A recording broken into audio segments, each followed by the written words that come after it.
Okay, here we go.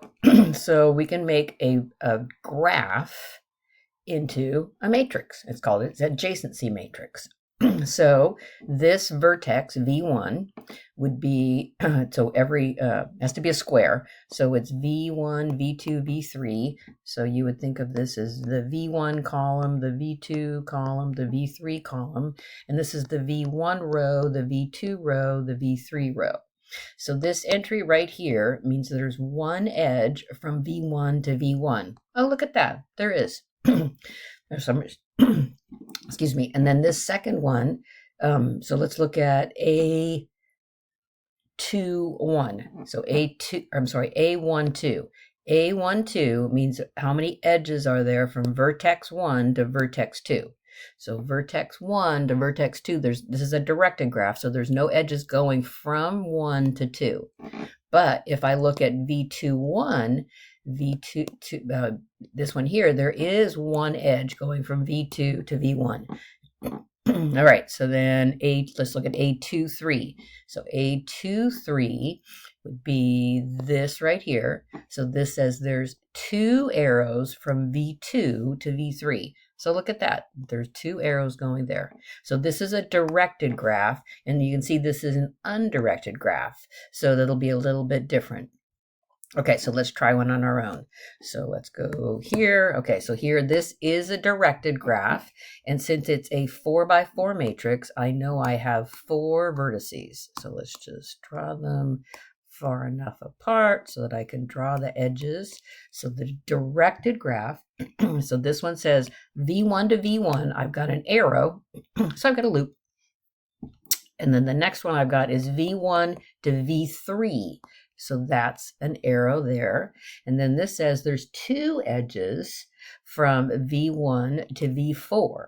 So I just have to draw two separate edges like that. Okay, so then I'm moving down.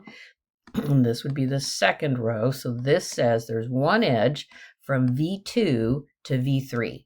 V2 to V3. This says there's two edges from the V3 to V2. So from V3 up to V2, so I'm just going to do this and this. One edge from V3 to V3. Right, the one edge from V3 to V3 looks like that.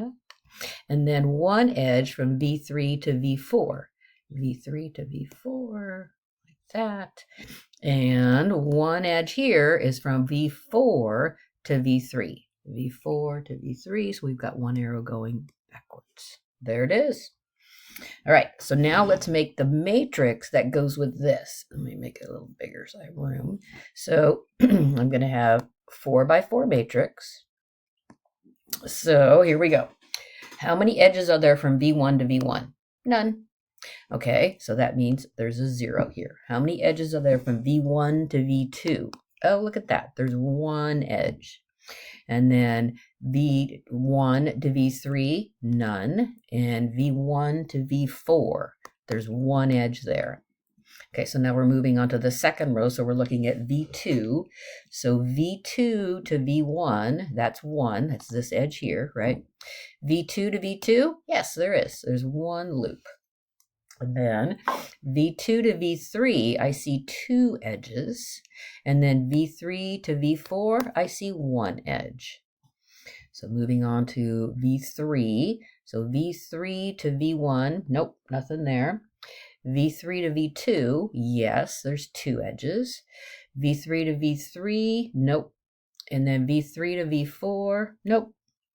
And then down to vertex 4. So I've got V4 to V1, there's one there. V4 to V2, yep, there's one there, right? V4 to V3, nope. And V4 to V4, yes. So that's the matrix, adjacency matrix, I call it, that goes with that undirected graph. Okay, so let's finish this page. So if I cube a matrix, and you know that just means multiplying the matrix times itself 3 times, this tells us something. it says that the number of walks of length 3, so whatever power you take the matrix to, they will be given to you in the matrix entries. So if I want to find out how many walks of length 3, I look at a cubed, and then are there from v2 to v2, that means I'm going to look at the v2 coordinate, and so that gives me 4. Okay, so let's do this one.